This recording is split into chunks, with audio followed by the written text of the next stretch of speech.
An anthology of readings of Almighty God's words.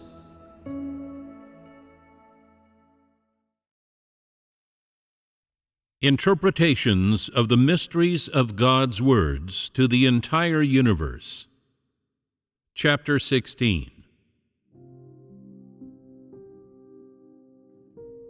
From a human perspective, God is so great, so abundant, so wondrous, so unfathomable. In people's eyes, God's words rise upon high and appear as a great masterpiece of the world. But because people have too many failings and their minds are too simple, and furthermore, because their abilities of acceptance are too meager, regardless of how clearly God speaks His words, they remain seated and motionless, as if suffering from mental illness. When they are hungry, they do not understand that they must eat. When they are thirsty, they do not understand that they must drink. They just keep on shouting and screaming, as if they are experiencing indescribable hardship in the depths of their spirits, yet they are unable to talk about it. When God created mankind, His intention was for man to live in normal humanity and accept God's words as befits his instincts. But because, at the very beginning, man succumbed to the temptation of Satan, today he remains incapable of extricating himself, and is yet incapable of recognizing the deceitful schemes carried out by Satan over thousands of years. Additionally, man lacks the faculties to fully know God's words. All of this has led to the present situation. As things stand today, people still live in danger of Satan's temptation, and so remain incapable of appreciating God's words in a right way. In the dispositions of normal people, there is no crookedness or deceitfulness. People have a normal relationship with each other. They do not stand alone, and their lives are neither mediocre nor decadent. So too is God exalted among all. His words permeate among man. People live in peace with one another and under the care and protection of God. The earth is filled with harmony, without the interference of Satan, and the glory of God holds the utmost importance among man. Such people are like angels, pure, vibrant, never complaining about God, and devoting all their efforts solely to God's glory on earth. Now is the time of the black night. All are groping about and searching. The pitch-black night makes their hair stand on end, and they cannot help but tremble. Listening closely, the howling northwesterly wind blowing in gust after gust seems to be accompanied by the mournful sobs of man. People grieve and weep for their destiny. Why is it that they read God's words, but are incapable of understanding them? It is as if their lives are on the verge of hopelessness, as if death is about to befall them, as if their last day is before their eyes. Such miserable circumstances are the very moment when the fragile angels call out to God, telling of their own hardship in one mournful cry after another. It is for this reason that the angels who work among the sons and the people of God will never again descend upon man. This is to prevent them being caught in the manipulation of Satan whilst in the flesh, unable to extricate themselves. And so they work only in the spiritual world that is invisible to man.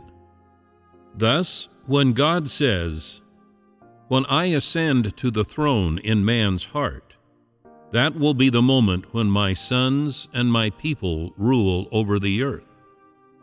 He is referring to the time when the angels on earth will enjoy the blessing of serving God in heaven. Because man is the expression of the spirits of angels, God says that for man, being on earth is like being in heaven. For man to serve God on earth is like the angels serving God in heaven directly. And thus, during his days on earth, man enjoys the blessings of the third heaven. This is what is actually being said in these words. There is so much meaning hidden in God's words. When the day comes, people will know me in the depths of their hearts and will remember me in their thoughts. These words are directed at man's spirit.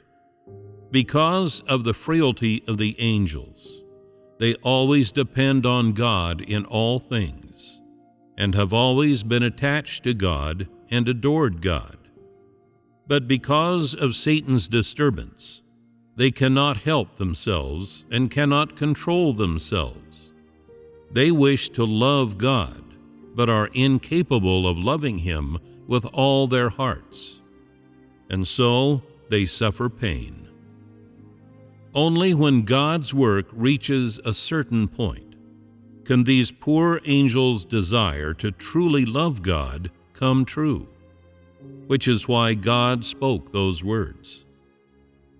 The nature of the angels is to love, cherish, and obey God, yet they have been incapable of achieving this on earth, and have had no choice but to exercise patience until the present time.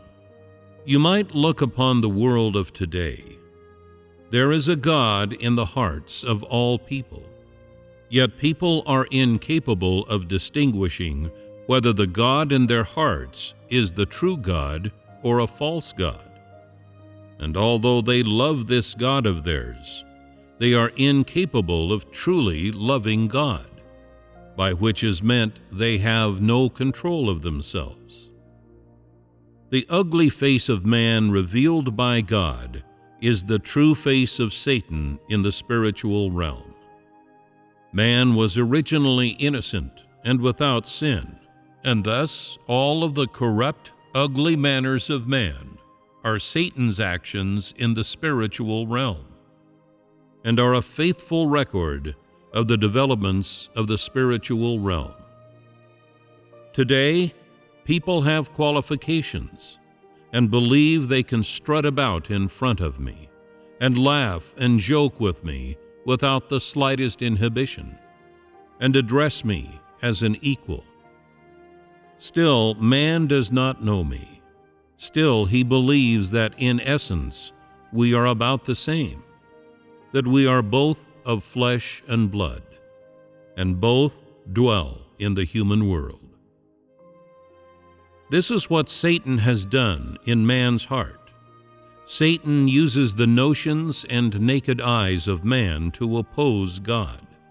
Yet God tells man of these happenings without equivocation, in order that man might avoid catastrophe here. The mortal weakness of all people is that they only see a body of flesh and blood, and do not perceive the Spirit of God. This is the basis of one aspect of Satan's enticement of man. All people believe that only the spirit in this flesh can be called God. No one believes that today the Spirit has become flesh and actually appeared before their eyes. People see God as two parts, the clothing and the flesh. And none look upon God as the incarnation of the Spirit. None see that the essence of the flesh is the disposition of God. In people's imagination, God is especially normal. But do they not know that hidden in this normality is one aspect of the profound significance of God? When God began to cover up the entire world, it became pitch black, and as people slept, God took this opportunity to descend among men, and officially commenced issuing the Spirit to all corners of the earth, embarking upon the work of saving mankind. It can be said that when God began to assume the image of the flesh, God personally worked on earth. Then the work of the Spirit began, and there officially commenced all work on earth. For 2,000 years, the Spirit of God has always worked throughout the universe.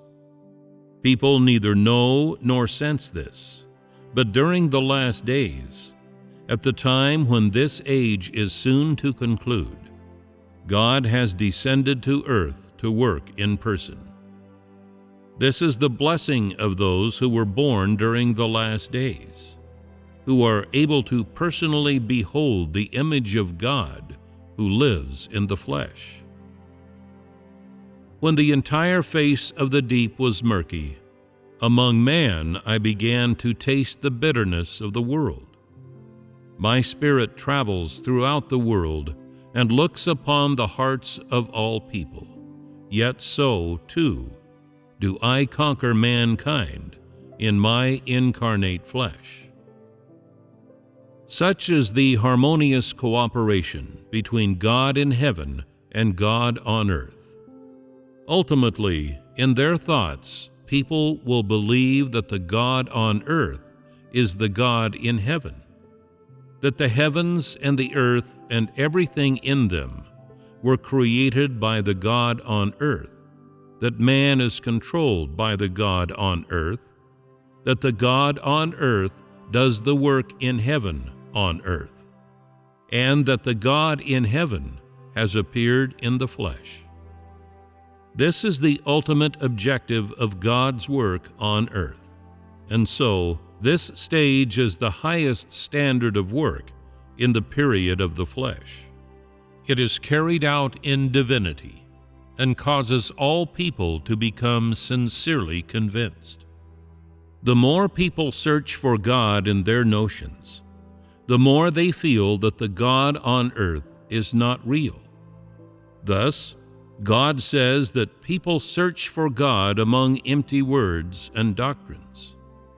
The more people know God in their notions, the more adept they become at speaking these words and doctrines, and the more admirable they become.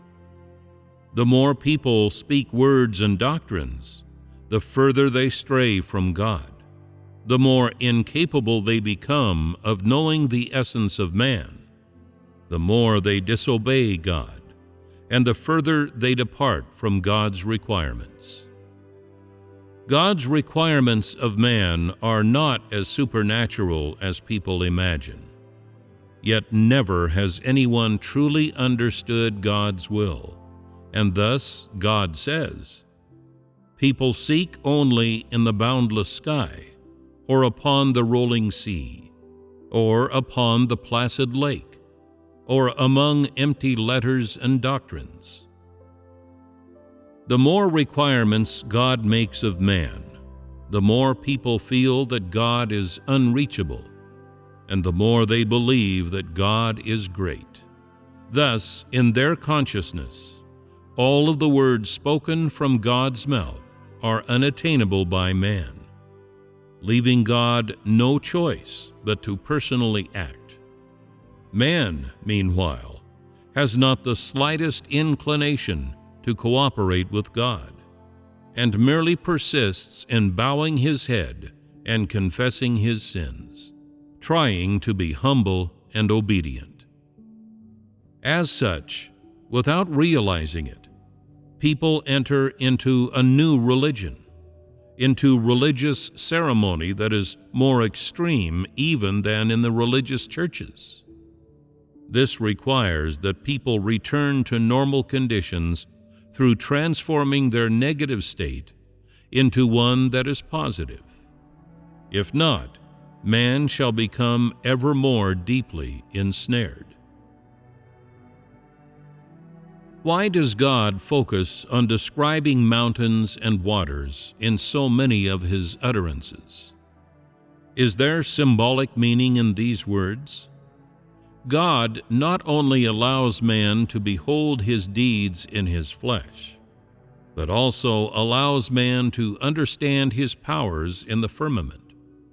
In this way, at the same time as believing without doubt that this is God in the flesh, people also come to know the deeds of the practical God, and thus the God on earth is sent unto heaven, and the God in heaven is brought down to earth, only after which people become capable of more completely beholding all that God is and of gaining a greater knowledge of the omnipotence of God. The more that God is able to conquer mankind in the flesh and transcend the flesh to travel both above and throughout the entire universe, the more people are able to behold God's deeds upon the basis of beholding the practical God, and thus to know the verity of God's work throughout the entire universe, that it is not fake, but real. And so they come to know that the practical God of today is the embodiment of the Spirit, and is not of the same kind of fleshly body as man. Thus God says, "But when I unleash my wrath, the mountains are immediately torn asunder. The ground immediately begins to convulse. Water immediately dries up, and man is immediately beset by disaster." When people read God's words, they associate them with the flesh of God, and thus the work and words in the spiritual realm directly point to God in the flesh, which leads to a more effective result. When God speaks, it is often from heaven to earth, and then once more from earth to heaven, leaving all people incapable of grasping the motivations and origins of God's words. When I am among the heavens, never have the stars been thrown into panic by my presence. Instead, they put their hearts into their work for me. Such is the state of heaven. God methodically arranges everything in the third heaven, with all of the servants in service to God doing their own work for God. They have never done anything in disobedience to God, so they are not thrown into the panic spoken of by God, but instead put their hearts into their work. Never is there any disarray, and thus all angels live in God's light. Meanwhile, because of their disobedience, and because they do not know God, the people on earth all live in darkness. And the more they oppose God, the more they live in darkness. When God says, "The brighter the heavens, the darker the world beneath," he is referring to how the day of God is drawing ever closer to all mankind. Thus, God's 6,000-year busyness in the third heaven will soon be concluded. All things on earth have entered the final chapter, and shall soon each be cut away from God's hand. The further people go into the time of the last days, the more they are able to taste the corruption in the world of man. The further they go into the time of the last days, the more indulgent they are of their own flesh. There are even many who wish to reverse the miserable state of the world, yet their hope is lost amidst their sighs because of God's deeds. Thus, when people sense the warmth of spring, God covers their eyes, and so they float upon the rolling waves, not one of them capable of reaching the far-off lifeboat. Because people are inherently weak, God says there are none who can turn things around. When people lose hope, God begins to speak to the entire universe. He begins to save all mankind, and it is only after this that people are able to enjoy the new life that comes once things have been turned around. The people of today are at the stage of self-deception. Because the road before them is so desolate and indistinct, and because their future is limitless and without borders, the people of this age have no inclination to fight and can only pass their days like a hen-howl bird. Never has there been anyone who has seriously pursued life and the knowledge of man's existence. Instead, they await the day when the Savior in heaven suddenly descends to reverse the miserable state of the world, only after which will they attempt to live life in earnest. Such is the true state of all mankind and the mentality of all people. Today, God foretells, in light of man's current mentality, man's future new life. This is the glimmer of light appearing, of which God speaks.